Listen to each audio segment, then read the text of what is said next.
Hello বন্ধুরা, welcome to only sports view. তো এই ভিডিওতে আবারও কিছু ফুটবল আপডেটস আছে, তো ভিডিওটি সবাই শেষ অবধি দেখো। আর চ্যানেলে নতুন হয়ে দেখলে চ্যানেলটি সাবস্ক্রাইব করে পাশে থাকা বেল আইকনটি অন করে পাশে থেকে সমস্ত রকম খেলার আপডেট পাওয়ার জন্য। তো ফার্স্ট আপডেটটি হলো আজকে সিএফএল এর ম্যাচ ছিল, এ ব্যাপারে একটু কথা বলে নিই।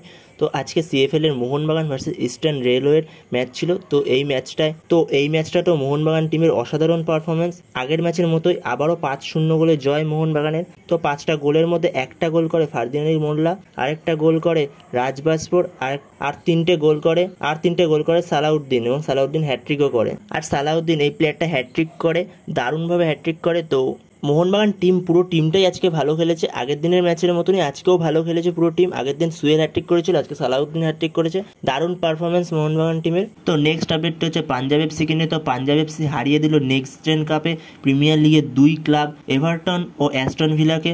তো এটা ভারতীয় ফুটবলের জন্য একটা বিশাল আনন্দের খবর বলাই যেতে পারে। তো পাঞ্জাব এফসির কোচ শঙ্করলাল চক্রবর্তী দারুণভাবে টিমটাকে কোচিং করাচ্ছে, এবং তার প্রশংসা করতেই হয়। যেভাবে বিদেশে গিয়ে প্রিমিয়ার লিগে শক্তিশালী দলকে হারিয়ে দিয়ে আসলো, এটা ভারতীয় ফুটবলের জন্য খুবই একটা খুশির খবর, এবং ভালো। তো পাঞ্জাব এফসি নিয়ে যদি আবারও কথা বলা যায়, তো পাঞ্জাব এফসিকে নিয়ে তোমাদের আগের ভিডিওতেই জানিয়েছিলাম যে পাঞ্জাব এফসি একজন নরওয়ে স্ট্রাইকারকে সই করিয়ে নিয়েছে, একজন নরওয়ে স্ট্রাইকারকে সই করিয়ে নিয়েছে, যার নাম মুসাগা বাকেঙ্গা, তাকে সই করিয়ে নিয়েছে। তো তার নামটা অফিসিয়ালি অ্যানাউন্সমেন্টও করে দিল পাঞ্জাব এফসি। তো এরপর আরও একজন বিদেশি ডিফেন্ডারকে সই করালো পাঞ্জাব এফসি, যার নাম হচ্ছে ইভান নোভোসেলাস। তার বয়স হচ্ছে 29 বছর, সে একজন ক্রোয়েশিয়ান ডিফেন্ডার। তো এই ডিফেন্ডারটা আগের মরশুমে তাজিকিস্তানের ফার্স্ট ডিভিশন ক্লাব ইস্তিক্লাল এফসিতে খেলছিল। তো দারুণ হাইট ডিফেন্ডারটার, বডিটাও দারুণ। তো এর আগের সিজনে সে এএফসি চ্যাম্পিয়ন্স লিগে ক্রিশ্চিয়ানো রোনাল্ডোর বিরুদ্ধেও খেলার অভিজ্ঞতা আছে, একজন খুবই ভালো ডিফেন্ডার। তো তার নামটা অফিসিয়ালি পাঞ্জাব এফসি ঘোষণাও করে দিয়েছে।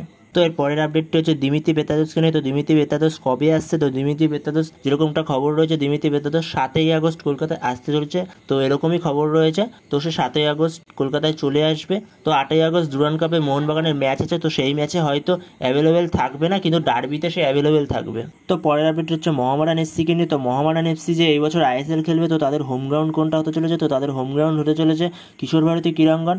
মোহনবাগান আর ইস্ট বেঙ্গলের যেমন যুবভারতী ক্রীড়াঙ্গন, তেমন মোহামেডানের হোম গ্রাউন্ড হতে চলেছে কিশোর ভারতী ক্রীড়াঙ্গন। তো এর পরের আপডেট হচ্ছে আনোয়ারকে নিয়ে। নেক্সট আপডেটটি কবে দিতে চলেছে পিএসসি? তো আনোয়ারকে নিয়ে নেক্সট আপডেট দিতে চলেছে পিএসসি 10ই আগস্ট দুপুর 2টো থেকে। আনোয়ারকে নিয়ে নেক্সট আপডেটটি পিএসসি দেবে, তখন দেখা যাক আনোয়ারকে নিয়ে কী আপডেট দেয় পিএসসি। তো এরপরে আরও একটা আপডেট হলো যে ডুরান্ড কাপ তো শেষ হচ্ছে 31শে আগস্ট, তারপরে আইএসএল কবে থেকে শুরু হতে পারে? তো আইএসএল যেমনটা খবর রয়েছে, আইএসএল শুরু হতে চলেছে হয়তো 14ই সেপ্টেম্বর থেকে আইএসএল শুরু হতে চলেছে। তো এই ভিডিওতে এই পর্যন্ত। তো এই আপডেটগুলোই দেওয়ার ছিল। তো ভিডিওটি ভালো লাগলে অবশ্যই লাইক শেয়ার সাবস্ক্রাইব করতে ভুলো না। তো নেক্সট ভিডিওতে দেখা হচ্ছে, ততক্ষণের জন্য বাই বাই।